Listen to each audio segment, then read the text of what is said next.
Welcome back. I hope the ad break wasn't too long because we are busy talking to the South African who is leading the Moto3 World Championship, Brad Binder. I want to give this open to the floor, see if there are any questions from the audience. I mean, I've only covered a little bit. Surely we've got 100, 150 race fans here who are all very, very shy by the looks of it. That's nice. Okay, Harry's going to wander into the crowd. I just want to know, has Jan phoned you to congratulate you in taking his record away? Jan Eckerold? No, I haven't actually. I haven't heard from him. I've never actually got the chance to meet him. I think you'd probably never meet him now. He's probably quite pissed off, actually. And then, being now 3 wins, the psychological pressure, are you seeing a sports psychologist or are you seeing anyone to kind of help you deal with that pressure that everyone's I don't know if you now heard expecting? that. I think the second question basically is, are you crazy? Because what he's saying is now you've got 3 wins under your belt. Are you seeing a sports psychologist? Is the pressure even more, in other words, now that you've won, you're expected to win? A lot of people speak about pressure and things like that, and it's one of those things that, I mean, obviously it's there, but it's not something I worry about at all. I think, you know, I just take everything as it comes. You know, I believe that if I do my best every day, you know, and just take everything one day at a time, at the end of the year, you know, I think we'll get the reward for it. But if I start to worry about winning every race or what I have done and to keep it up, you know, you're never going to do the best you can. So, you know, I'm just going to go out there and take every day, well, take everything one day at a time. And, you know, I'm just hoping at the end of the year it's enough to get myself a championship. Yeah, well, you're not the only one who's hoping that. I think we all want to know, what is your plans for next year?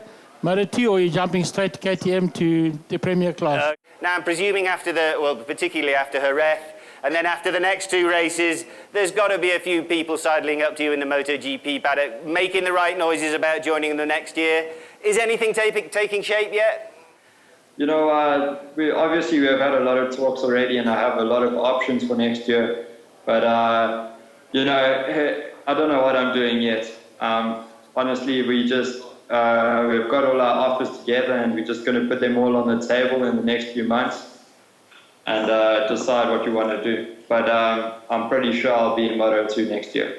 You don't fancy the old Jack Miller straight to MotoGP if it was on the table? Or would you prefer to do the Moto2 thing first? You know, it's one of those things we're thinking about, but definitely want to do years in Moto2, that's for sure. Okay, because we all know, obviously, your orange manufacturer is about to enter MotoGP, so are they going to let you have a ride on it this year, maybe? If you win the championship, surely.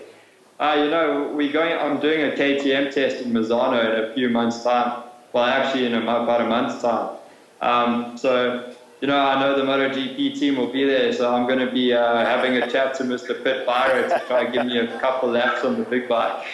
Absolutely. Who wouldn't? Who wouldn't? I've actually got a question. We all know which are your 3 favourite tracks now, but of the coming races, which are you confident at and which are you not so confident at?